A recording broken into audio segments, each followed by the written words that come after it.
Trigger warning, trigger warning. In this story, it will include assault on a woman and it may trigger some heavy emotions. If you're not ready, please click off this video. Welcome to Crash Archives. Today, we're bringing the story of a brutal attack and 3 men facing life in prison for their heinous crimes. This tragic tale, which unfolded in Gwinnett County, Georgia, serves as a stark reminder of the dangers that lurk in the most unexpected places. This is one of the stories where I couldn't even comprehend the magnitude of the mental health between the victims and what they endured during this whole tragedy. This is something that was disgusting. Like one of the most disgusting stories I've ever heard of. These type of people need to be taken off the street and put underneath the jail. But anyways, let's dive into it. This is Crash Archives. At night, on the evening of July 21st, 2021, quiet parking lot at the Falls apartment complex in Duluth, Georgia, a horrifying act of violence occurred, one that forever changed the lives of 2 innocent victims.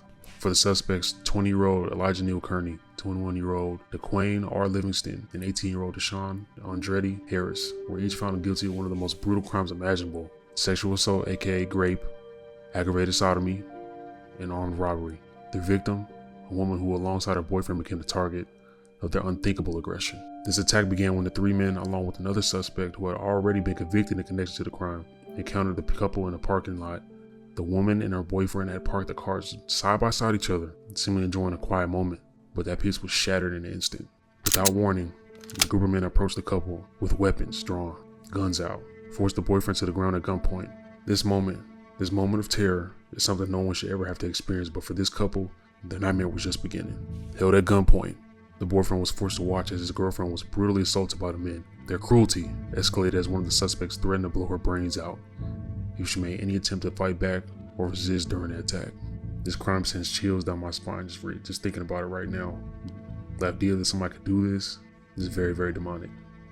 It's a chilling thought to consider, having to face such violence, knowing that your life and your loved one's life are in the hands of people with no regard for humanity. For this woman, this is something that any woman should not have to experience at all, whatsoever. After the assault, the men didn't stop there. In an attempt to further degrade their victims, they proceeded to rob both the woman and her boyfriend, taking valuables from their cars before walking away as if nothing had happened. But their actions were not the end of the story. Once the men fled the scene, the victims ran in opposite directions, desperate to escape the nightmare they had just endured, but they both managed to reach safety and immediately called the police. This tragic nightmare, however, wasn't over. The emotional and physical toll of the attack would stay with them long after the suspects had vanished into the night. Before the suspects were apprehended, investigators worked tirelessly to piece together the details of the crime. Using a combination of eyewitness reports, surveillance footage, and forensic evidence, they began to make significant breakthroughs. One of the key elements in tracking down the suspects was the accuracy of the descriptions provided by the witnesses. In particular, the descriptions of Elijah Neal Kearney and DeQuayne R. Livingston were crucial in solving this case. Kearney, who was described as short, standing at just 5 feet 4 inches, was easily identifiable, while Livingston was described as tall and slim, wearing distinctive red jogging pants. Why in the hell are you wearing red jogging pants during a crime? For one, but that's a whole other story for another day. These descriptions match perfectly with footage captured by Ring doorbell cameras from the area just before the attack took place.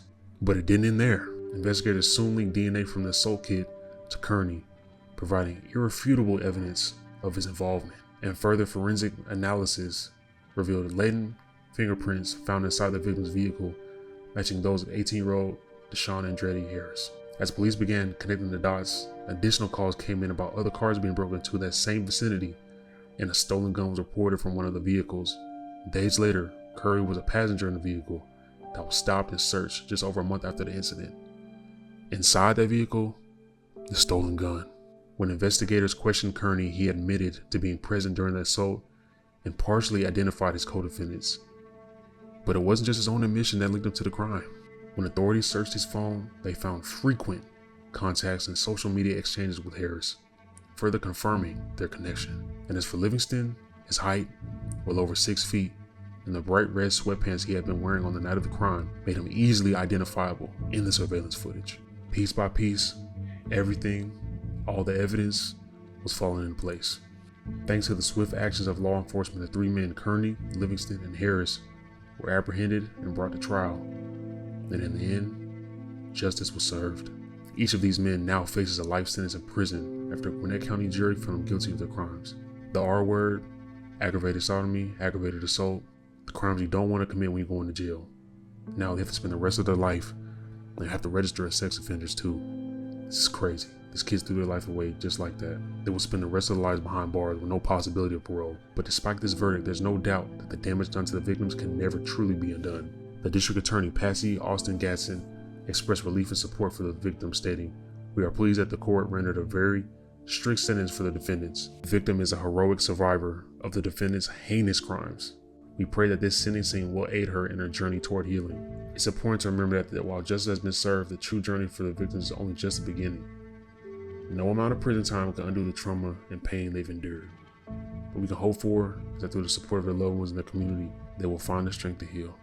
Man, and in cases like this where survivors have shown such an incredible resilience, it's essential we ask ourselves as a society, how can we better protect those who are most vulnerable?